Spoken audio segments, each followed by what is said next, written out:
Olá, muito boa tarde. Você vai ver a seguir no TVE Esportes deste sábado. Na Semana da Mulher, uma conversa no estúdio com a judoca Maria Portela, que aposentou o kimono nas competições, mas seguirá lutando aí pelo esporte. Para desporto, um papo com o técnico da HFUC, Rafael Astrada, sobre a temporada de futsal para cegos. Farroupilha e Ouro Verde, Santo Alfredo comemoram títulos da Copa RS de futebol amador. E mais, futsal, rugby e a agenda esportiva com futebol americano, basquete, futebol feminino e o gauchão. TVE Esportes está no ar.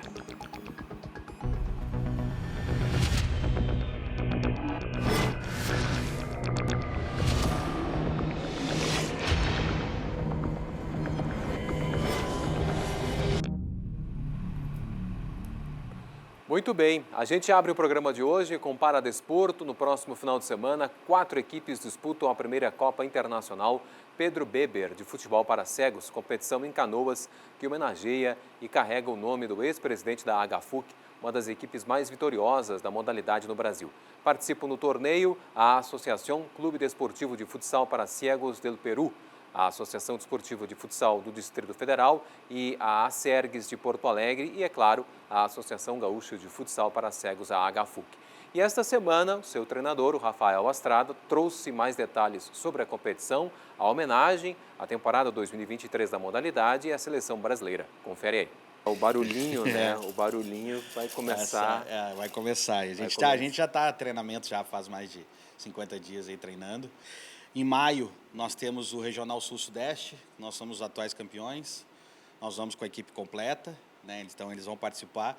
E no final do ano, em setembro, nós temos o Brasileiro, que daí nós vamos tentar reaver o título brasileiro que a gente, infelizmente, não conquistou ano passado, né? Então vamos agora fazer esse torneio amistoso aí, mas um torneio bem legal aí, que a intenção mesmo é divulgar mais futebol de cegos em Canoas, no Rio Grande do Sul, e essa equipe do Peru que procurou a SERGS para fazer esse torneio, então a gente está fazendo essa parceria. Então vai ser um torneio bem legal ali. Pois é, como que vai se organizar justamente nesse torneio do Pedro Beber? Vamos fazer um todos contra todos e uma final no domingo de manhã, entendeu? Então nós vamos ainda fazer a tabela de jogos ali, vamos fazer jogos sábados de manhã e sábado de tarde, né? No Centro Esportivo São Luís, em Canoas, uma quadra da prefeitura, que é uma quadra cedida lá para a HFUC. Então, assim, a gente vai... Como falei, a gente colocou a primeira Copa Internacional Pedro Beber de futebol de cegos. É uma homenagem ao Pedro, exatamente, que a gente vai homenagear a filha dele.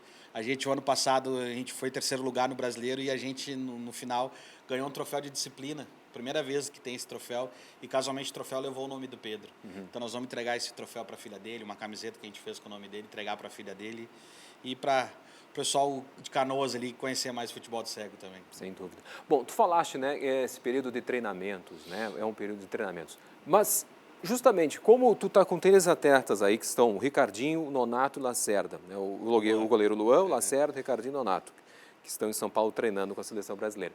Como é que acontece essa questão justamente de renovação? Como é que a HFUC justamente nesses casos acaba ficando sem alguns atletas em virtude da seleção?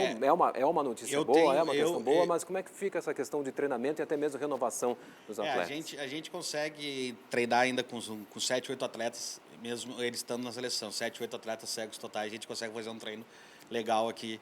Mas em questão de renovação, realmente, tá um pouco difícil. Tá difícil. Esse ano é um ano que eu vou batalhar bastante. Eu também trabalho na Prefeitura de Canoas, lá com o projeto do Atleta Cidadão do Futuro, que a gente está buscando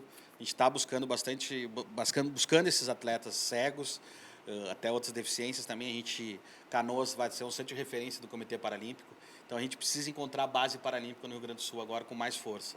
Já tem uma base legal, mas a gente tentar aumentar essa base. Tu diz essa base... Base paralímpica... Tu diz uma questão no local físico? Não, a base de atletas mesmo. Tá. Atletas, bastante atletas paralímpicos, né? E nisso os cegos, né? Com certeza que a gente está procurando. Eu vou visitar agora algumas associações para ver se realmente a gente consegue... De repente está faltando essa informação chegar, né? Não sei se daqui a pouco não está sendo passada, de que forma, mas a gente vai buscar, renovação. Justamente, essa renovação, tu fala, é necessário uma adaptação do atleta? Qual é a trajetória? Essa ideia do centro de referência paralímpico em Canoas, a ideia o que vai ser? Vai ser pegar crianças e elas experimentar vários esportes. vários esportes. E nisso, ali, a partir dos 10, 11 anos, ela já se identificar com uma modalidade, né? Então, daí tu vai o cego, né? A pessoa cega, ela vai ter 3 esportes paralímpicos: o judô, o goalball ou o futebol de cegos, né? O cego ou baixa visão. E aí tem as outras, a deficiência intelectual, a física. Então, assim, a ideia desse centro de referência é isso aí, a gente fazer essa base, né, de vários esportes paralímpicos para a criança se identificar. E como eu falei, nisso a gente também está procurando cegos para renovar, para ter atletas futuros para a HFUC. E porque competições nesse nível, competições tanto de futebol de cegos, o Brasil é uma potência. Sim, sim.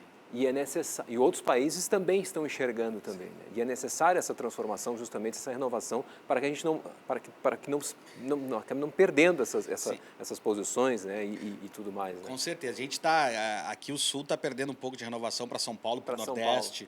A seleção está com uma seleção de base e uma seleção sub-20. E não tem atletas gaúchos.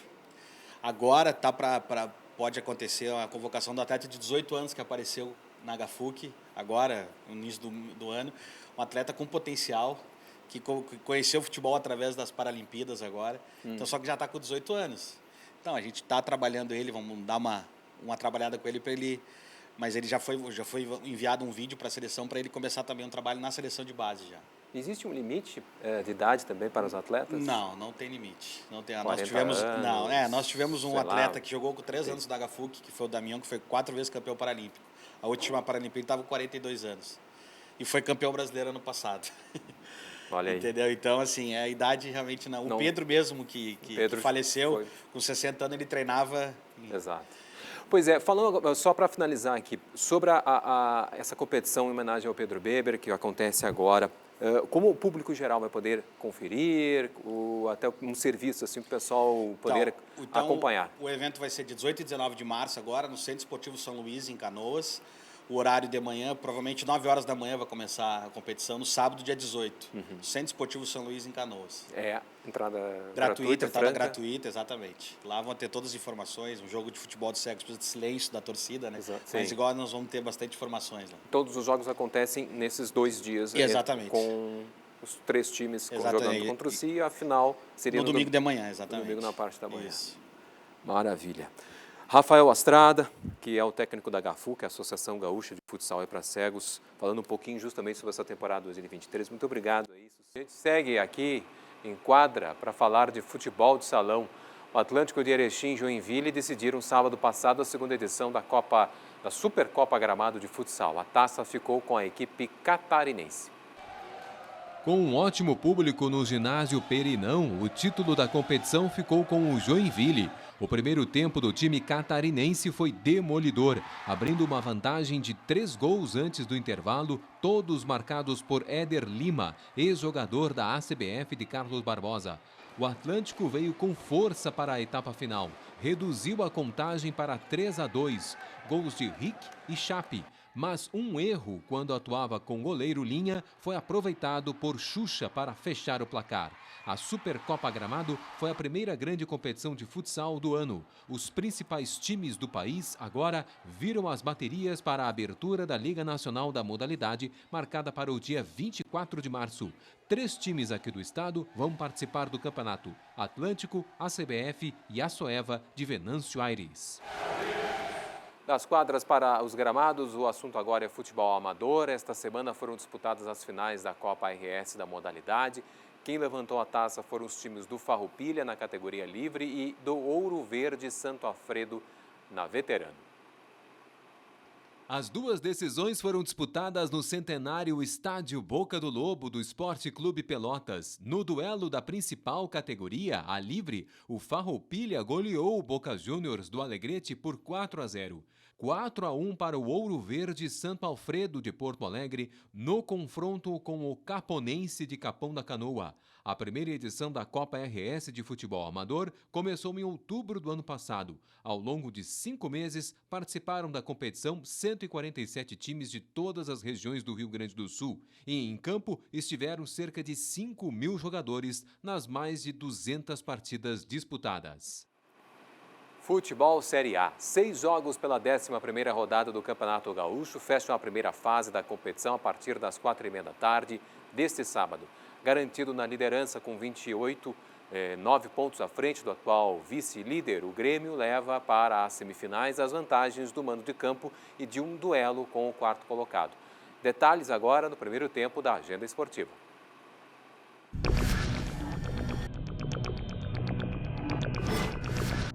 O tricolor fecha o primeiro turno contra o Ipiranga de Erechim, equipe que, se perder, pode ser de novo o adversário gremista na próxima fase. O Grêmio vem de vitória no Grenal 2-1 no último domingo.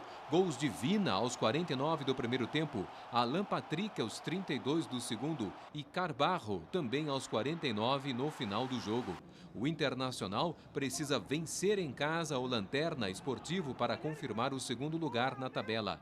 Já um novo tropeço colorado, combinado com vitórias do Ipiranga e do Caxias sobre o Avenida em Santa Cruz, anteciparia o clássico para uma das semifinais. A equipe da Serra vem de goleada em casa sobre a representação de Erechim, 3-0, mas uma derrota grená neste sábado pode transferir a quarta vaga para o rival Juventude, caso vença o Brasil de Pelotas no Alfredo Jaconi.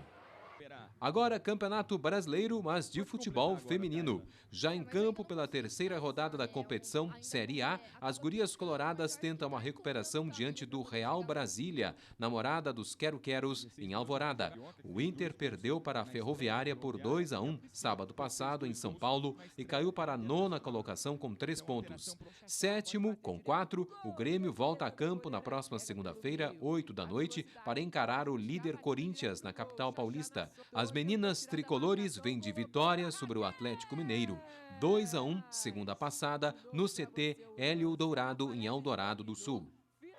E na próxima semana começa o Brasileirão Feminino Sub-20, com 20 equipes divididas em 4 grupos. Campeão da primeira edição do campeonato no ano passado, o Inter estreia na próxima quinta-feira, 3 da tarde, diante do Corinthians, em São Paulo. Antes, na quarta, o tricolor gaúcho visita o tricolor paulista, vice-campeão de 2022. O jogo também começa às 3 da tarde.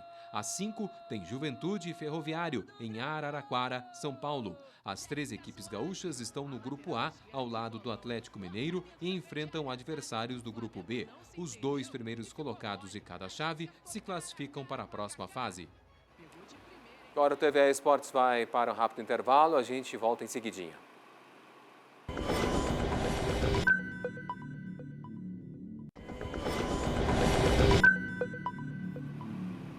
Estamos de volta aí com o TVE Esportes e o assunto agora é bola oval. Com jogadora gaúcha no time, a seleção brasileira feminina de rugby sevens venceu a Colômbia pela 5ª etapa do circuito mundial da modalidade. A competição é classificatória aos Jogos Olímpicos da França 2024.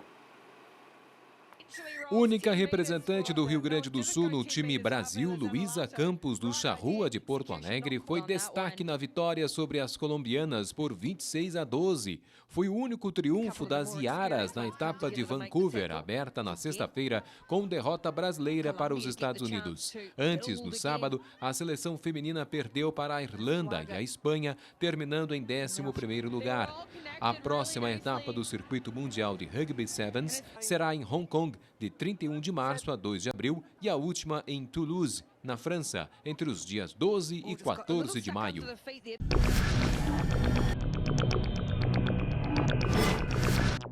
Dois jogos abrem às 2h30 da tarde deste domingo a temporada 2023 do futebol americano estadual. No Centro Olímpico Municipal de Canoas, o atual pentacampeão Santa Maria Solders visita o Canoas Bulls. E no estádio do Coelhão, em Guaíba, Porto Alegre Pumpkins e Carlos Barbosa Chimangos disputam a semana 1 do Campeonato Gaúcho da modalidade.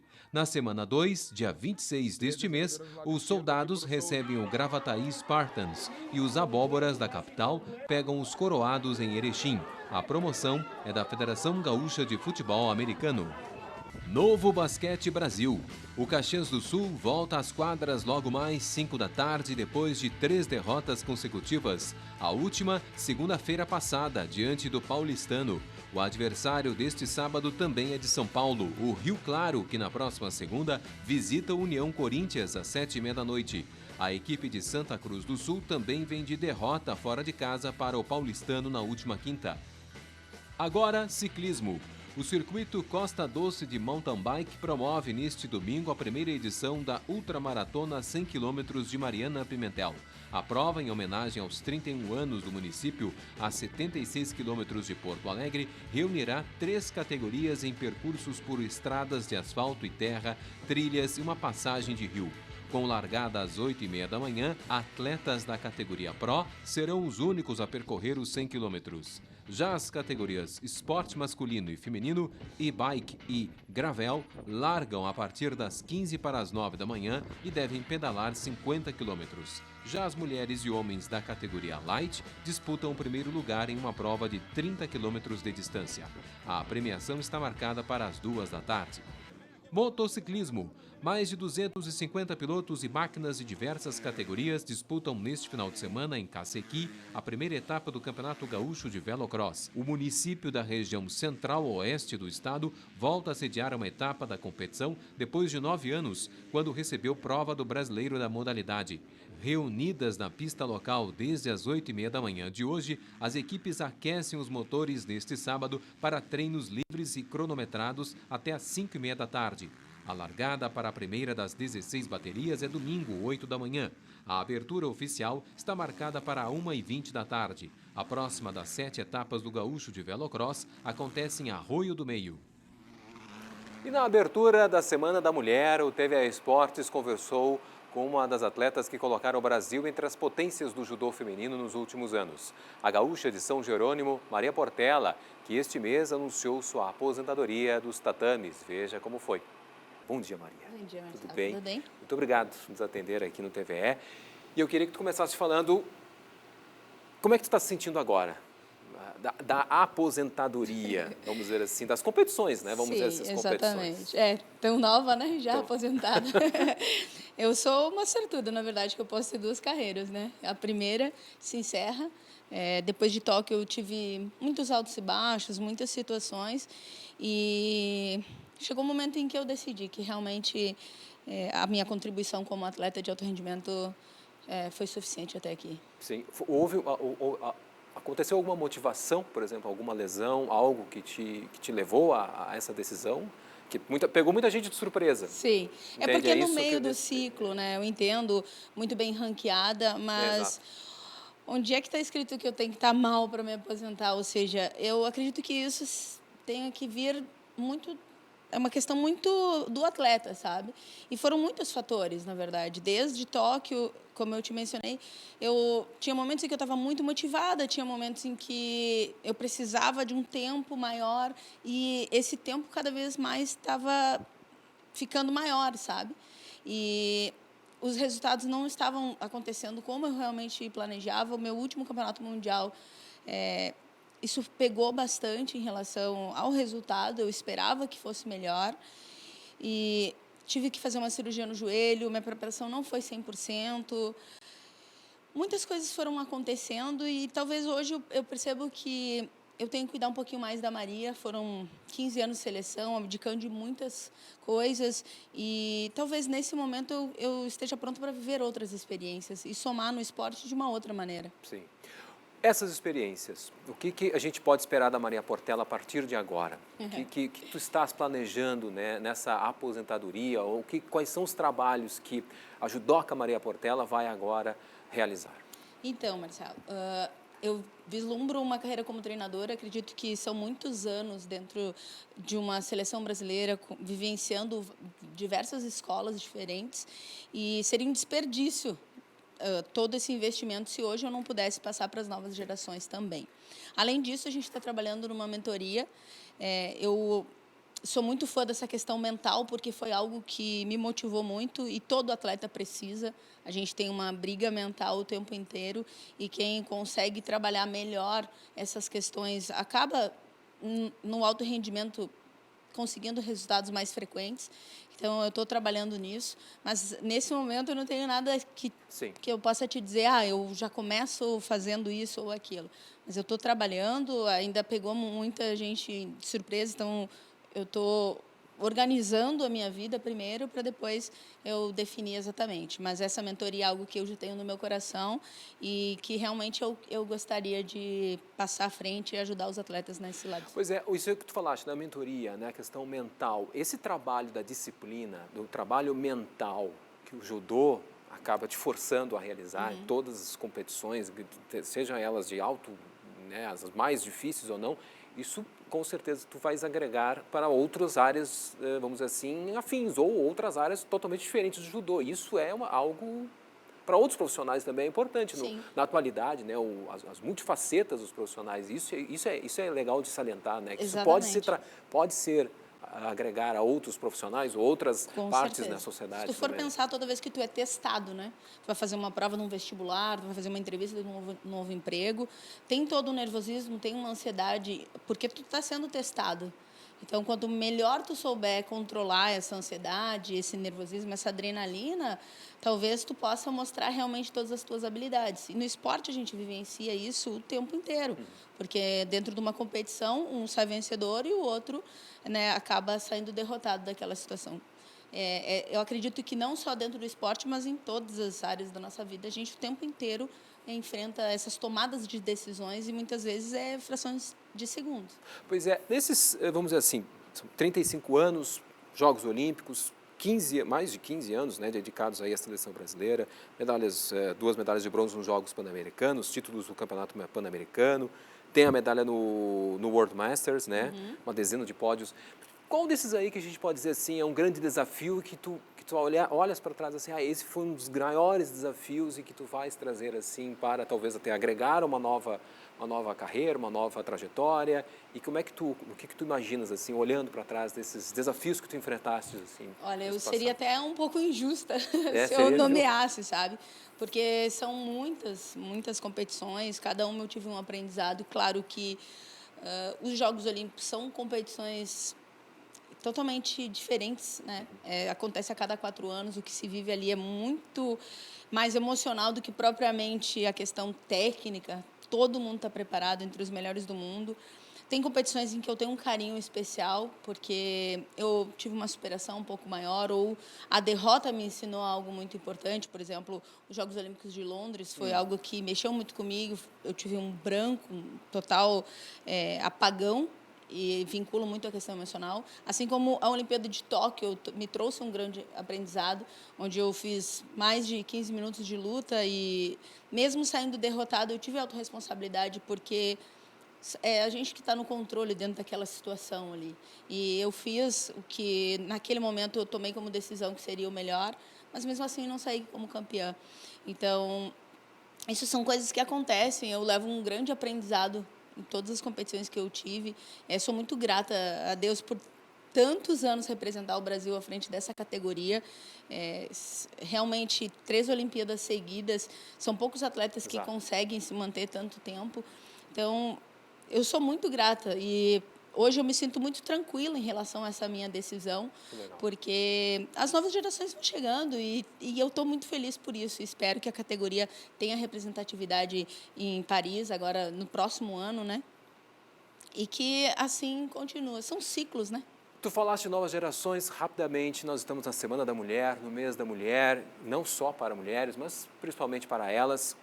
Tu te aposentando agora, que recado tu dá para essas mulheres ou para alguém que está começando no judô e que olhas para ti como um ícone, como é que tu... Que Olha, recado Marcelo, tu dás para isso? eu gostaria de dizer que eu comecei num esporte dito masculino, né? E eu nunca dei ouvido às pessoas quando tentaram me limitar ou tentaram me direcionar para algo que eu não fosse capaz. Eu sempre acreditei que eu tinha um propósito através desse esporte, dessa modalidade, persistir dentro daquilo que eu acreditei, enfrentei todos os desafios, porque isso não significa que vai ser fácil, mas a gente tem que acreditar e a gente tem que trabalhar diariamente em prol dos nossos objetivos, dos nossos sonhos. E o recado que eu dou é exatamente esse. Não se limite pela palavra dos outros ou pelos desafios dos outros. Enfrente os seus próprios desafios, acreditem em si, e independente do lugar onde estejam, porque nós somos capazes de alcançar. O impossível está só na nossa cabeça. Então, Exato. Maria Portela, olha, melhor sempre, melhor de tudo para ti, tá? Muito obrigada, obrigado por nos atender aqui, ó. Sucesso sempre, tá bom? Obrigada.